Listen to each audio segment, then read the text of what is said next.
The truest expression of craft doesn't come from a recipe, a process, or even a perfect season for aging. No, it happens naturally, deep inside the barrel, untouched by human intervention. That's why at Blackwood Distilling Co., they don't rush perfection. Rather, they let time and nature take the lead. Their proprietary Blackwood toasting process isn't just about tradition. It's about unlocking layers of complexity that only emerge when you extend the maturation of a spirit. By carefully toasting their barrels, they coax out these rich, nuanced flavors like creme brulee, toasted pecans, warm baking spices, flavors that cannot be forced. Each sip reveals something new, something distinct, something that can only be achieved when craftsmanship meets patience. So raise a glass and taste what happens when we step back and let the barrel do the talking. Head over to blackwooddistillingco.com and discover the unhurried elegance of Blackwood Distilling. Today on Film and Whiskey, we're going to be looking at the best whiskey you can get at every price point. And we're going to be sampling a new bourbon from our friends at Green River. This is the Film and Whiskey Podcast.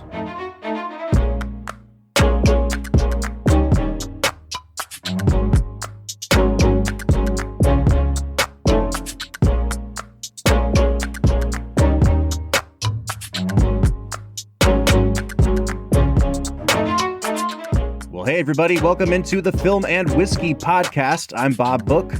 I'm Brad G. And we're coming at you with another special bonus episode. I am thoroughly enjoying these bonus episodes, Brad, because we have gamified things, and I love playing some games. It's the best, man. We had so much fun with last week's episode where we built our beginner whiskey shelf with $300 that we said, let's do something similar here. my beginner shelf with a $105 bottle of Lagavulin 16. Dude, if you want to impress somebody as a beginner, go get that Laggy 16, man. That's the way to do it, man. So today what we're doing, once again, inspired by our friends down at Green River Distillery, they have just come out with a new bourbon called Green River 1885, and we're going to review it here in just a second. But we were mostly inspired by the fact that this is a very inexpensive bottle of whiskey. Because of that, and because we are one of the only whiskey podcasts that I'm aware of, that really considers the price point when we score out our whiskeys, I think we kind of have a corner on the market here, Brad, and I think that it's time that we really just say out loud what we've been implying all these years, which is what's the best... better than everyone else? Well, that too. I mean, I say that out loud all the time. But like, what's the best whiskey you could get at any price point? If someone says, I want a Scotch and I can't spend more than $50, here's our recommendation. And so I went ahead and looked at every whiskey score we've ever given, Brad. I pulled them all into a document. You and I are both looking at this document. We've broken it down by the type of whiskey and by general price ranges, and we're going to recommend whiskeys at each of these price ranges. This doesn't sound like a fun game, but for me, and hopefully for you, Brad, it sure is. Yeah, there are more than enough whiskey drinkers out there that love a good spreadsheet who I just know are going to enjoy this episode. Well, before we get into that, I say it's time we try this Green River. We teased it a little bit on last week's episode.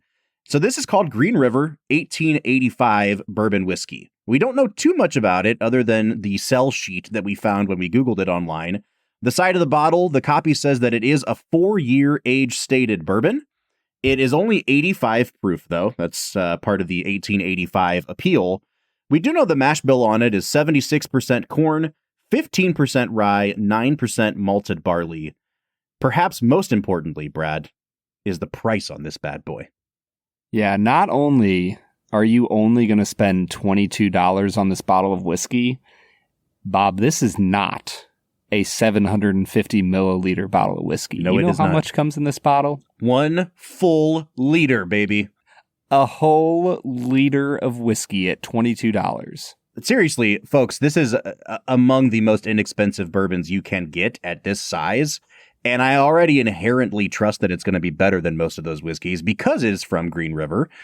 We've, Brad, their initial release, we were a little bit cooler on, but I feel like every single thing they've put out since then, we have not only liked, but have been effusive in our praise of. Yeah, 100%. Green River continues to put out spectacular quality whiskey. Of all the distilleries we follow, I feel like they understand their price points better than anyone else. Mm-hmm. Yeah, for sure. Now, one more thing that I will say about this before we dive into the actual tasting is that I love a good piece of marketing. Brad, you know that I am a marketer in my day job, and the way that they are branding this here bottle of 85 proof bourbon is that it is blended and proofed for the bar. They're trying to put this behind the bar in every bar in America, and I think that this is a brilliant way to do it. You know, if you're going to release... How'd you like their tagline, make mine an 85? I love it, dude. If you're going to release a low proof whiskey, then lean into it and say, we have proofed this so that it can be used in cocktails all throughout America. We're going to put it in a big bottle so that bars don't have to buy a whole bunch of it. And then we're going to price it where bars are going to want to compete for it. Like, it's a brilliant marketing strategy. Green River, hats off to you. Yeah, hats off to you with the marketing. Now, the most important question is, Bob, does the whiskey inside the bottle live up to the label on the outside? Well, I have just poured it out, Brad. I'm going to be drinking this live. I know that you have already tried it, so why don't you go ahead and influence me by giving me your nosing notes on this? The nose on this 1885 is a little bit slight, but you get all sorts of black pepper. There is some orange peel. Blech. I believe we call them Oompa Loompas, Brad. Oompa Loompas, yes. Oh, man. There is some orange peel, is the word I was looking for, and some hints of caramel, vanilla. It's not coming across incredibly strong, but there is a little bit of complexity here that I like, and I give it a 7 out of 10 here. We used to have a black tea, a box of black tea that was like orange spice. It had like a bunch of kind of fall spices to it with just a little bit of orange peel. I get that here. It's not quite like nosing an old fashioned in a glass because I don't get those Angostura bitters notes, but I get orange peel, I get cinnamon, I get nutmeg, I get clove, and kind of, I don't want to say overwhelming that, but on top of all of that is that black pepper. The rye really comes through on this one. I like it a lot, but it's like, it does remind me of like a black tea where you can kind of nose the sweetness, but you know that it might not taste super sweet. So yeah, I'm looking forward to trying it. Brad, what are your tasting notes here? As I got into the palate, the caramel really came around for me. There's some flavors of like a golden delicious apple. The vanilla comes through. There's a little bit of a nutty pecan flavor going on. Not a vast plethora of depth, but once again, just really solid flavors that come across nicely in an 85 proof whiskey. I'm going to give it a 7.5 here. Yeah. And again, I think this is where you got to keep the $22 price point in mind, because if this was a $50 bottle of whiskey, I do feel like I'd probably judge it a little bit more harshly than I am. The apple is super strong here. This is a perfect fall whiskey. I just get apple. I get orange. I get all those baking spices. I can imagine like mixing this with apple cider in the fall. It would just make a really, really good spiked apple cider. It does tip a little bit sour for me towards the back end. Kind of like what we get with some toasted bourbons sometimes. And, you know, it's not like overly sour. It's not super bitter. But I think that I'm going to be a little bit less harsh on it because it's a $22 bottle of whiskey because of that. Now, that said, Brad, the finish is great. It kind of keeps rolling back up my palate. I think it's really creamy on the finish. It drinks spicier than an 85 proof whiskey would. And I think that it would hold up really well in a lot of cocktails that they're going to be making behind the bar across America. Dude, I don't know, man. If we were going to score this out, it would certainly be getting a 10 out of 10 value for me. 100%. I think on the nose, I'd give it about a 7. On the taste, I'd give it, I'd say a 7, 6.5 to a 7. Finish about the same. This is like a really solid whiskey across the board. And then it's absolutely bolstered by the fact that it's a 10 out of 10 value. Yeah, I feel like we've seen lots of whiskeys like this get hit by the bubble that is the current whiskey world. And so you're going to pay $30 to $40 for a bottle like this. And Green River just kind of cut through all the BS and said, nope. This is a really solid whiskey at $22 that you can buy in a 1 liter bottle to use for your mixed drinks. And I absolutely love what they are doing here because the final product is incredibly delicious, especially considering the value that you're getting. Yeah, I mean, if we were considering this as like a $7.50, we would be talking about a $15, $16 bottle of whiskey. So I think my score would probably come out somewhere in the 35 to 38 range on this. And that's like an immediate thumbs up. I would recommend trying this just on the merits of how good it tastes. But then when you get to the value on it, it's like, I don't know, Brad, this is probably one of the best values we've had in the last year, 2 years on the podcast. Yeah, and I think that this whiskey kind of gives you a sense of why you add a little bit of water to your whiskeys. Because when you have a really well-made whiskey at 100 plus proof, adding a little bit of water can bring out some texture and flavors and help the whiskey. And if you gave somebody something like this Green River 85, I think you would start to understand that concept. 100%, man. All right, we are in a really good spot with this one, and I think it becomes a candidate for our next order of business here, which is picking the best whiskey at each price point. We'll get to that right after this break. Hey there, whiskey lovers. You ever wonder what happens when you mix Kentucky Derby winners, legendary bourbon masterminds, and a dash of bold ambition? You get Blackwood Distilling Co., a premium brand born from the wild 65-1 odds victory of Country House in the 2019 Derby.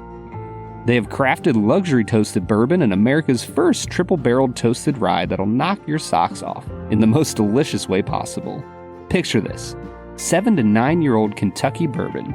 Think deep, creamy vibes, soft barrel spices, and that smooth as velvet warmth, kissed by a hint of vanilla from Kentucky's golden era. And that's just the bourbon. If rye's more your thing, like it is for me, how about a 5 to 7-year-old Indiana rye triple-barreled in toasted barrels that blend spice, dark fruits, mint, and a dash of white pepper? It's basically a liquid holiday wrapped in oak and fire.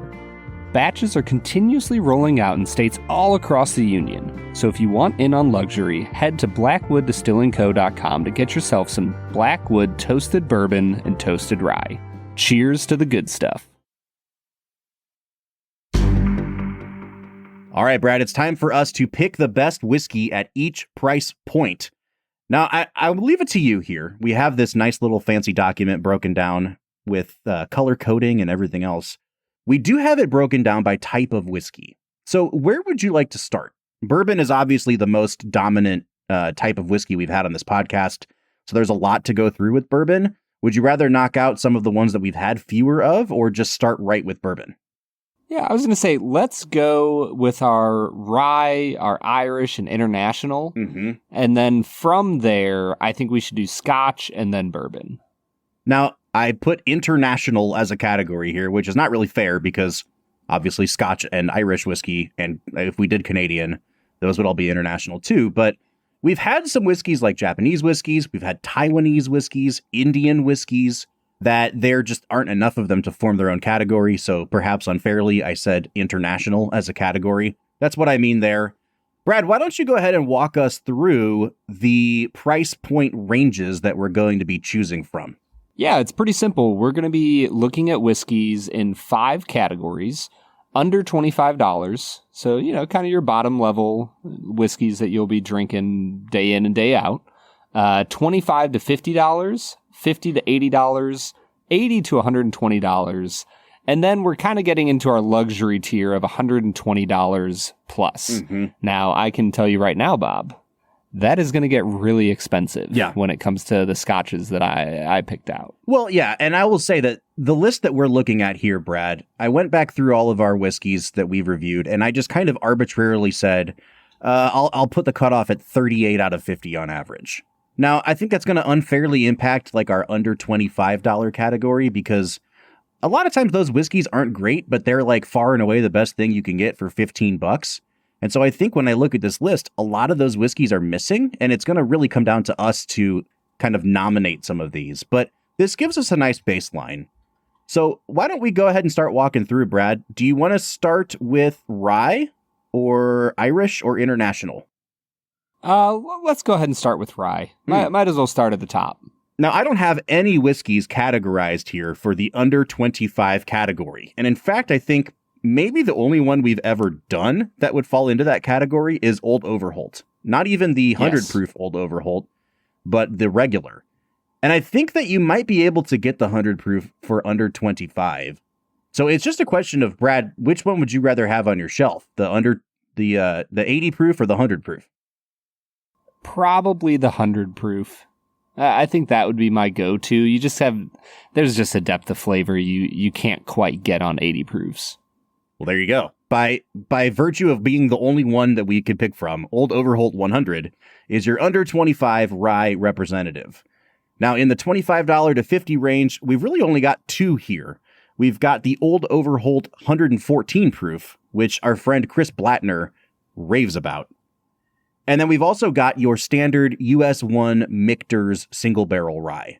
One of Brad's highest rated ryes of all time on this podcast. I have a feeling I know where this is going. Yeah, the Michter's rye is far and away the obvious choice here at $45. Do you have any other nominees in this area, or is this pretty much the one? I would say it's Michter's rye. That's the only option at this price point that I think is worth your money. Okay. Yeah. Why don't you go ahead and walk us through our next range, the $50 to $80 range, because once again, we don't have anything on our spreadsheet in that range. So it's going to take us kind of brainstorming here a little bit. Yeah, I was going to say, I think here, now I am reporting this based on friends and the internet. I'm going to say the Wild Turkey Rare Breed Rye is probably your best value in this range. I think it's at like $65. Okay. Yeah, that sounds about right.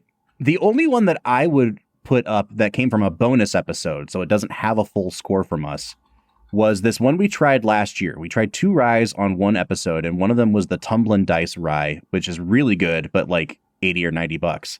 And then we tried one called Hunting Creek Rye, which became like one of our best loved whiskeys of that season. That's a $50 bottle.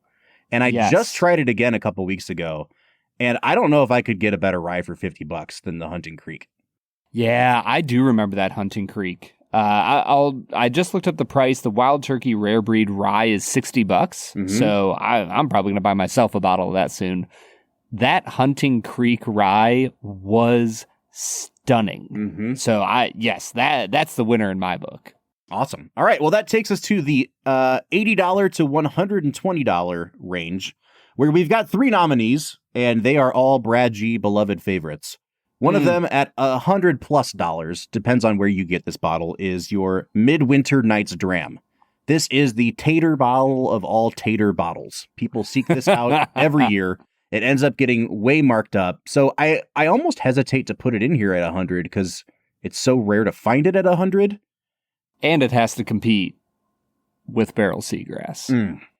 The other competition here, if we can put that in quotes, is Old Forester's Single Barrel Rye, which we tried and really, really loved that one. But dude, I'm not even the world's biggest rye fan, and I have had to listen to you go on and on about Barrel Seagrass over the years. So I know where this is going. I don't think there's any competition here. This is the easiest choice for any price point of any type of whiskey we're going to do today. $85, Barrel Seagrass. I would probably choose it above our luxury category whiskeys. Yeah, where we only have two entries. They're both like at least $200, and depending on how much you want to spend, you can spend unlimited money on these. One is the Barrel Seagrass 16-year, which I believe is the gray label one. The other one is the Thomas H. Handy Sazerac Rye, which we've tried multiple variants of. I think the 2020 was the one that was our highest rated whiskey of all time. Yes. I think that would be my choice here. I like the Seagrass 16, but it is not better enough than the regular one for me to merit like spending the extra money. Like I'm happy if all I could ever get was the regular Seagrass forever. Agreed. Yeah, 100% agreed. That Thomas H. Handy was like the heavens opening up. Yeah. And like, there is so much going on with the Sazerac Rye there. Absolutely incredible pour, and I think that's our luxury winner in the rye category. All right, so from the bottom to the top here, in the budget category, we're picking Old Overholt 100. In the next tier up, we're going with US1, Michter's US1 Single Barrel Rye. In that $50 to $80 range, Hunting Creek Rye. In the 80 to 120, Barrel Seagrass. And then in our luxury category, Thomas H. Handy Sazerac Rye. That's a damn good shelf of rye right there, dude. That is an incredible shelf of rye, Bob. Let's knock Irish whiskey out here, Brad, because I've only got 3 entries on the spreadsheet, and they're all like under $50. We've had some upper level Irish whiskeys in the past. Specifically in season 1, we tried a bunch of Redbreast, and I don't think that we were ready to score high-end Irish whiskeys yet. So I'm going to go ahead and just recuse us from those. I think we should only kind of give what we reviewed and what we put confidence in our review for, with maybe a caveat of like, hey, we've tried more Irish whiskey outside the podcast. Maybe try this if you want to spend a lot of money. Is that fair? Sure. I think that's 100% fair. Well, in our under $25 range, I think there's really only one that I would recommend, and it's because it comes in right at the high end of that at $24.99 in the state of Ohio. It's the Sexton Single Malt Irish Whiskey. Dude, this whiskey still lives on in my brain as one of the best whiskeys we've had, just because of the price point and the amount of flavor that you get in what I think is an 86 proof whiskey. Mm-hmm. Yeah, something like that. Yeah, dude, so much flavor, all sorts of depth and complexity that you get in Irish whiskeys. And I just think it's such a cool bottle to go on top of all that. Oh, 100%. Okay, in the next category up, our 25 to 50, we've got 2 nominees. One is just your standard everyday Jameson, which we've tried multiple times now as a way of confirming that we weren't just noobs back in the day, which we were, but we were correct noobs. Jameson is a delicious whiskey, and despite being mass-produced, it is one of the higher quality mass-produced whiskeys you can get. Yeah, and our other option is the Bushmills Red Bush, a whiskey that, if I'm being honest, Bob, I don't really remember drinking. We did 3 Bushmills right in a row, and the standard white label Bushmills, not very good. Then we tried the Black Bush, and that was not very good. And then we tried the Red Bush, which I believe is finished in bourbon casks, and it is way spicier and so much more complex. Yep. And I have it on my shelf still. I really love that. And when I'm in the mood for an Irish whiskey that's has more pop to it, that's what I pull off. Now, I will say in this category, slightly on the cheaper side, coming in at $29 for a 750, I would also personally recommend Tullamore Dew. Oh, yeah. I believe you gave that a 40 out of 50 on average. Yes. I was going to say, I remember drinking that and really, really liking it. Mm-hmm. Now, it's been a little while, but man, oh man, that's a great value at $29. But I think I am going to go with Jameson for just a few dollars more. I'll pick Jameson as well. I think my personal choice would be the Red Bush, but I'm okay with Jameson.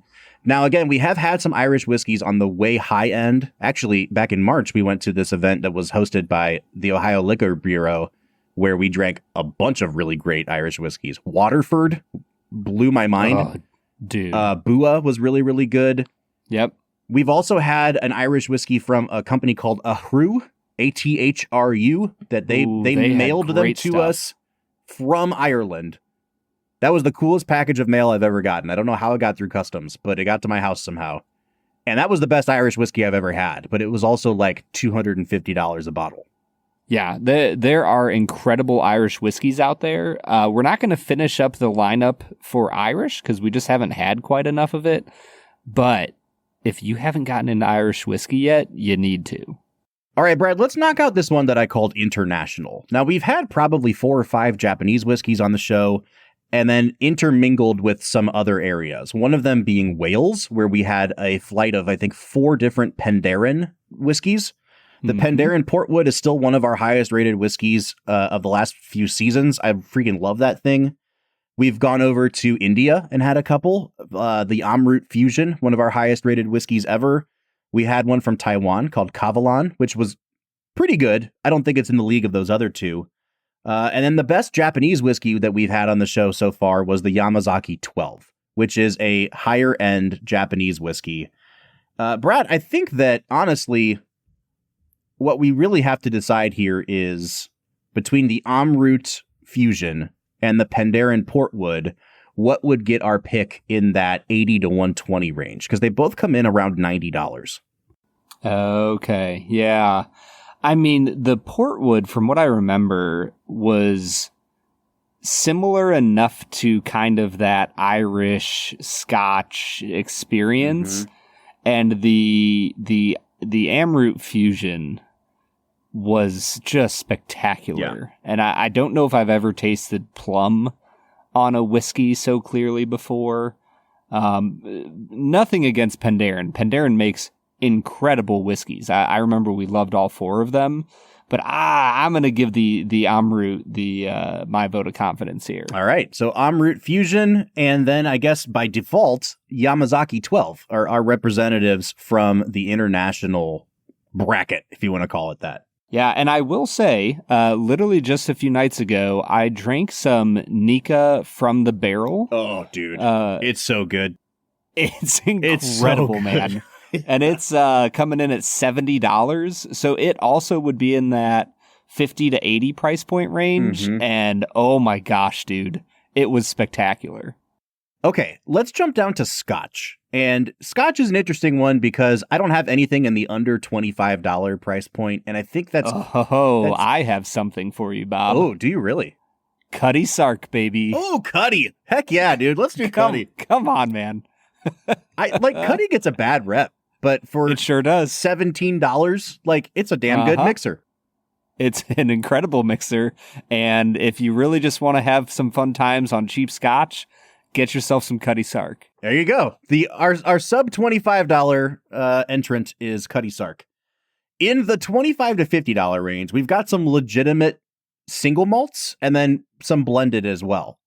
We had one that I totally forgot we drank, Brad, called the Speyburn 10. This was a whiskey that I don't know how they sell it for so cheap. It's like a $30 single malt. Freaking blew our minds, dude. We were at like a 40 out of 50 on that one.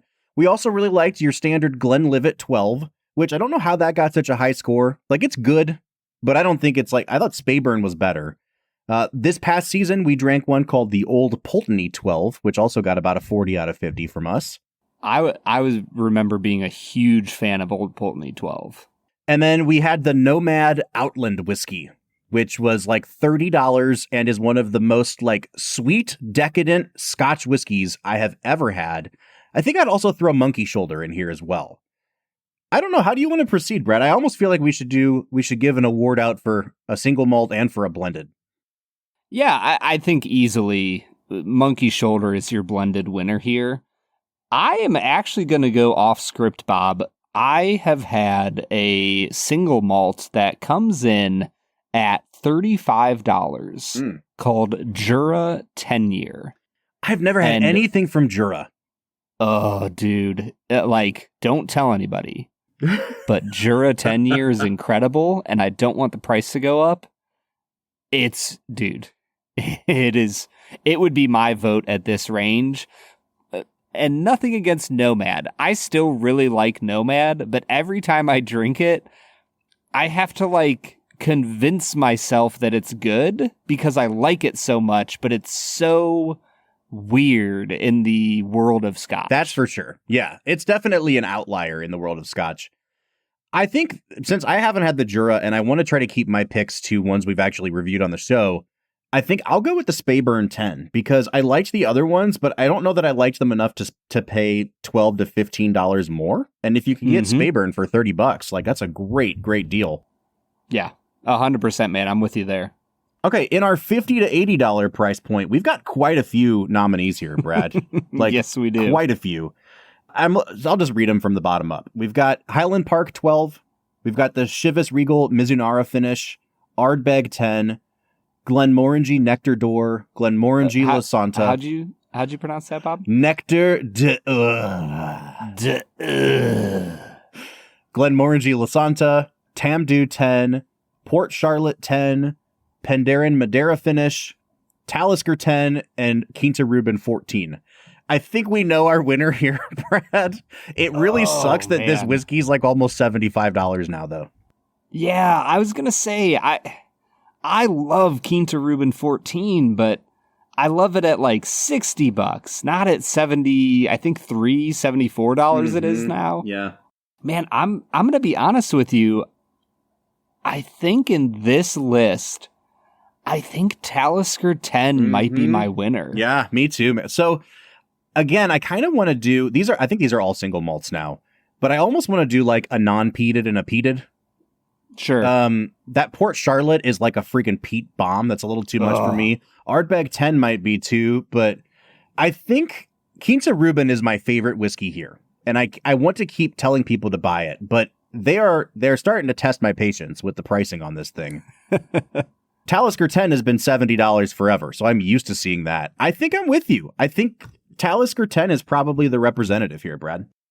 Yeah, 100%. There is a depth of flavor in the Talisker 10 that I loved, and you get everything that you want out of a really beautiful single malt Scotch at this price point. Okay, in our, I don't want to call it luxury, but our special occasion category of 80 to 120, we're going to say, let's see, 5 of them came out of our spreadsheet here. We've got the Laphroaig 10 cask strength.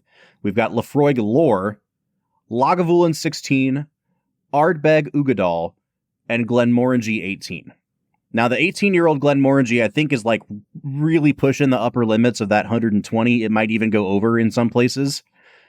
Regardless of that, my pick would not be that Glenmorangie 18. I have a feeling I know exactly what your pick is going to be, Brad. I mean, this is the barrel seagrass of Scotch, Bob. Lagavulin 16 costs $105, and if you gave me $110 to spend on whiskey, I would buy this, and then I would try to bum a 10 ml sample off somebody else for $5. Mm-hmm. Like, Lagavulin 16 is creamy and rich, and there are so many beautiful flavors going on here, and I can't encourage you enough. Go eat a beautiful salt and peppered steak with your Lagavulin 16, and it'll change your life. I'm not picking Lagavulin 16 here because I think I just personally like the Ardbeg Ugadal better. This is by far my highest rated ever peated Scotch. I think the Ugadal does such a great job of capturing what you get in Lagavulin, in Ardbeg, but then adding just that little bit of sweetness underneath that we don't typically get. It usually just tastes like medicinal and swampy. And like this one, I think couples that with a little bit of a nice kind of floral note as well. Honorable mention for me would be that Laphroaig Lore, which is like, it was our highest rated Laphroaig for a really long time. I think you could do a lot worse than any of these ones that we've picked so far. Now, again, on the high end of Scotch, Brad, we have a couple samples that were given to us by a friend who I will not name here of some Macallans that are apparently selling for $40,000 right now. And I'm going to break into your house and steal those. Well, I mean, I'm going to share them with you. I'm just saying, like, the world of Scotch is truly unlimited in terms of how much money you can spend. So I don't really have a recommendation on the high end. Do you? I do, actually. Bourbon 18 is a really good pickup at, like, I think $180. The Macallan 15 comes in at about $180 as well. Another really exceptional, expensive bottle of whiskey. And I finally, this is like I might buy a pour sometime. I spent $50 on a pour of this a while back, and it was one of the best decisions I've ever made. Lagavulin 26. Ooh. Bob, this is a $2.4 thousand bottle of whiskey. Oh my God. That I will never buy. But man, oh man, that pour was special. All right. So, starting from the bottom up, we're going to recommend Cuddy Sark, folks, at like $17 a bottle. From Cuddy to Lagavulin 26, baby. It's all the same, you know? And the next tier up, we're going with Monkey Shoulder, followed by Speyburn 10 at $30-ish. We've got the Talisker 10 representing the next tier up at roughly $70. And then if you want to get a little bit crazy, if you want to break triple digits, you can either get the Lagavulin 16, Brad's pick, or the Ardbeg Ugadal, my pick. And finally, if you are just rolling in it, You can either do the Oban 18 or the Lagavulin 26. Brad, this just leaves one category for us, and it is a doozy. And we're talking about the world of bourbon. Kind of a small category. Just a slight category here. One of the things I do love about bourbon, and it's because of our access to it, we're in the native country of bourbon, is that despite inflation, you can still get really good bourbon for under $20 if you know where to look. Yeah, there are all sorts of really great cheap whiskeys out there that don't fall into the trap of, poor man's swill. We reviewed one of them earlier today, Bob. That Green River 1885 easily jumps into the highest end value category that we've ever had. But it was so impressive, Bob, that I actually almost had a little bit of a cage match. I brought out my bottle of Rebel 100 that I actually rarely drink from, because I had to know. I had to check to see, can this 1885 stand up to Rebel 100? And at the end of the day, Bob, Rebel 100 is like a 15 out of 10 on value. It's so good, dude. It's mind-boggling how easy of a pick this is for me. The crazy thing is, listeners of our show now know how much we've hyped it, and we've had some people say, I went out and bought a bottle because you guys hyped it up so much. And they're like, it's pretty good. It's like, yeah, dude, it's $20. Like, I didn't tell you it was the best bourbon I've ever had, but you could easily sell that bottle of whiskey for $30 and I still wouldn't bat an eye at it. And the fact that they're selling it at $20 is kind of, like you said, it's mind-boggling. The only other one that I would put in contention here, aside from the Green River that we had today, and I actually miscategorized this one as being $25. It's $22 in the state of Ohio. Benchmark Foolproof. Yeah. It's 125 proof whiskey for $22. Yeah, that's really hard to pass up on, man. Let's walk through this next category, Brad. This is our $25 to $50 range. Starting from the lowest end, we've got Ezra Brooks 99, Bullet Bourbon, Cooper's Craft 100 proof, Early Times Bottled in Bond, Jack Daniel's Triple Mash, 1792 Full Proof, Johnny Drum, Rebel Distillers Collection, and New Riff Bottled in Bond Bourbon. This is a tough matchup. There's like 4 or 5 here that I could easily pick. Yeah, I was going to say, let's just get like 3 on the docket and talk about those 3. I personally am going to recommend Cooper's Craft 100. I think it's called Distiller's Blend. I'm going to put that one up, Bob. What about for you? Let's see. Can I just throw a couple names out here and you tell me yes or no on these? Sure. I think that Jack Daniel's Triple Mash deserves to be in the conversation. Yes. I think Rebel Distillers Collection deserves to be in the conversation. Yes. I would say New Riff Bottled in Bond, but I also might recommend 1792 Full Proof. We haven't really had anything barrel proof yet, or close to it, Yeah, I think I would lean towards the 1792 over the New Riff.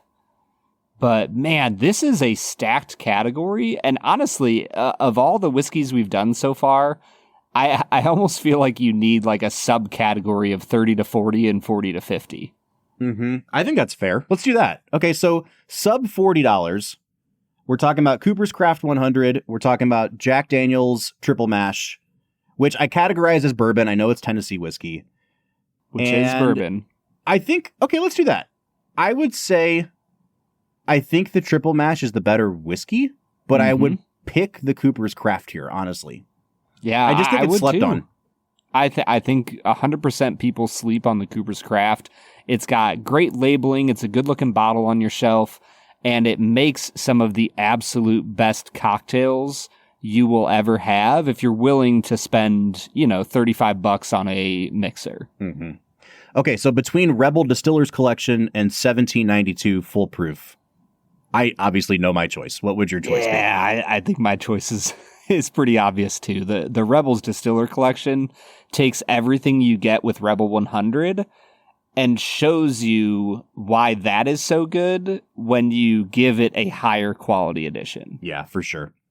All right, in the $50 to $80 range, we're looking at Green River Full Proof, which is immediately a contender. Rebel Cask Strength. Rebel, seriously, start paying us money. We have given you so much publicity. Oh my gosh. 100%, man. Old Forester 1910. You've got Woodford Double Oaked, Wild Turkey Rare Breed, Maker's Mark Cask Strength, Rabbit Hole Cave Hill, Old Forester 1920, Russell's Reserve Single Barrel, Weller Antique, and Joseph Magnus. Holy crap, dude. Dude, we've drank some really good whiskey. We sure have. All right, once again, let's do the same thing. Let's go like 50 to, I don't know, 50 to 60 and then 60 and above. Yeah, I think that's fair. I think if we're doing 50 to 60, oh man, how are you gonna? This might be the hardest category, Bob, because you want my hot take? Foolproof. My hot take is I would take every single one of these over the $60 to $80 ones. Oh. I don't think there's one in there. The $60 to $80 ones are Rabbit Hole Cave Hill, Old Forester 1920, Russell's Reserve, and Weller Antique, and Joseph Magnus. I would take literally any one of these underneath it, above that. The Weller Antique 107 is the only one that would come close for me. But I think I'm with you. Honestly, I think if I had to pick two from this category, it would probably be the Green River Foolproof and the Woodford Double Oaked. And that's including the $60 and $70 stuff. I would for sure cut out the Rebel Cask Strength. I just think the Distiller's Collection is better. Agreed. Maker's Mark Cask Strength blew us away. Oh, so good. Bob, I think that's actually $45. Is it really? I believe it's $45 in the state of Ohio, yeah. All right, well then we're just going to eliminate it here, and I'm going to say sorry that we didn't get to you earlier, but that makes our decision easier. I would probably nominate Rare Breed, Woodford Double Oaked, and Green River Foolproof. Those would be my three. Oh, man. If I had to pick one of those three, because I'm with you, I think the Old Forester 1910 is worthy of another mention. One of the best bourbons at that price point. I think that I'm just going to stay loyal to my journey as a whiskey connoisseur. And Woodford Double Oaked was the first whiskey I ever had that made me step back and go, oh, yeah, that's what whiskey can be? Yeah. So I think I'm just going to stick with Woodford Double Oaked here. I think I am too. And part of it is because I love Rare Breed and I love the Foolproof from Green River so much. Mm-hmm. I don't know which one of those I would, if you made me choose one forever, I don't know that I could make that choice. Whereas Double Oaked is kind of like in a category of its own. So yeah, I'm going to put Double Oaked on here. And that takes us to our 80 to 120 range, where we've only got a few contenders from our spreadsheet. We've got the Pursuit United bourbon from our friends at Bourbon Pursuit. Barrel Vantage, I think our highest ranked whiskey of season 8. Mm-hmm. John J. Bowman Single Barrel, a whiskey that apparently dominated that I don't even remember drinking. Rebel 10 Single Barrel, and Booker's. Booker's is kind of the gimmicky choice here, I would say, Brad. Like if you want a nice box, you can get Booker's. Yeah. I'll go ahead, and I know that nobody can get this anymore, but I will just honorable mention the Pfeiffer Pavitt Reserve that we had ages ago, and I think that was a 120, so it's kind of on the edge of this category, but Bardstown Bourbon Company is always going to put out good whiskey. I'm going to say my honorable mention would be the Pursuit United. But agreed. I'm going to go with Barrel Vantage here. Dude, we're in lockstep here, man. That Barrel Vantage is so good. Barrel continues to be the greatest blender of whiskeys of any company we've ever encountered. Okay, that takes us to our ultra premium category, where we've got the Bardstown Amrut collaborative series at $160. We've got the Old Forester 150th anniversary. Now, as I recall, when we had former blender Jackie Zykan on the show, there were 3 blends that they came out with as the 150. And I think we had blend number 1. and it knocked our freaking socks off. Yeah. That whiskey has got to cost like $1,000 now because it only came out once. And then finally, we had Blanton's straight from the barrel. The barrel that we had was bottled, I believe, in 2002. It was sent to us by our Instagram friends, Bourbon and Stuff. It was, no joke, the best bourbon I've ever had in my life. It's hard for me to say that any other Blanton straight from the barrel will taste like that. But like for me, even on the off chance that it might echo that, I think my pick would be the straight from the barrel. Now, I will say we have also had Pappy Van Winkle 15 year. Mm-hmm. I don't know if that just didn't quite reach this level. We were underwhelmed, Brad. Okay. Based on I think it was based on the price, honestly. Yeah, exactly. Now, we have also, off the record, off the Foam and Whiskey record, had the likes of Eagle Rare 17. Mm-hmm. And I was personally blown away with that. I think if I had to pick from these three, I would probably... Oh, man, that Old Forester 150 was good. Yeah, it was really good. I'm with you, man. I'll go with the Blanton straight from the barrel. That one was so stunningly good. We've had, I think, 4 different kinds of Blantons on the show, and I think only 2 of them are even worth the price. And it was the Blanton's Gold Label and the Blanton straight from the barrel.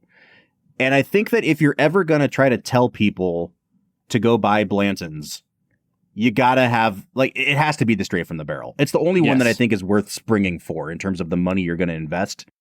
Brad, it's also worth noting that our presenting sponsor today, Blackwood Distilling, all of their bottles kind of fall into this $120 to $160 price range. And I gotta say, man, like, that toasted rye that we have had from them, that's obviously not bourbon here that we're talking about, but that toasted barrel rye is freaking phenomenal. It's not available nationwide yet, but if you can find a pour of it anywhere, I highly recommend trying a pour of that at the bar. Yes, man, we talked about how a lot of bonus episode whiskeys didn't make it in here because we don't quite have it on our spreadsheets the same way as all of our regular episodes. I feel ashamed, Bob. That Blackwood rye is so good. It's really good, I mean, the amount of, the depth of flavor, the richness that you get reminds me of like a barrel seagrass, where you get the best of both worlds of a bourbon and a rye. Mm-hmm. And so we have our list of bourbons now, Brad. In the sub 25 category, Rebel 100. In the 25 to 50, you can take your pick between Rebel Distillers Collection, my favorite whiskey, and Cooper's Craft 100. In the $50 to $80 range, Woodford Double Oaked. 80 to 120, we picked Barrel Vantage. And in the above 120, Blanton's Straight from the Barrel. I want to drink all of these whiskeys right now. Yeah, I was going to say, this has given me cravings to like go back and drink all of these over again. Yeah. Well, folks, there are our picks for every whiskey you can get at every price point, but we want to know what your personal favorites are. Is there something we completely whiffed on or just forgot about? You can let us know on all of our social medias, Facebook, Twitter, Instagram, TikTok, or YouTube at Film Whiskey. Or jump onto the Discord. We are on there every single day talking to you guys, fans of the Film and Whiskey podcast. So if you'd like to join the conversation, you can find a link to our Discord server at the end of every single one of our show notes. We want to say thanks again to our presenting sponsor, Blackwood Distilling Company. Check out their website, blackwooddistillingco.com. Grab yourself a bottle today. We'll be back next week with another special bonus episode. But until then, I'm Bob Book. I'm Brad G. And we'll see you next time.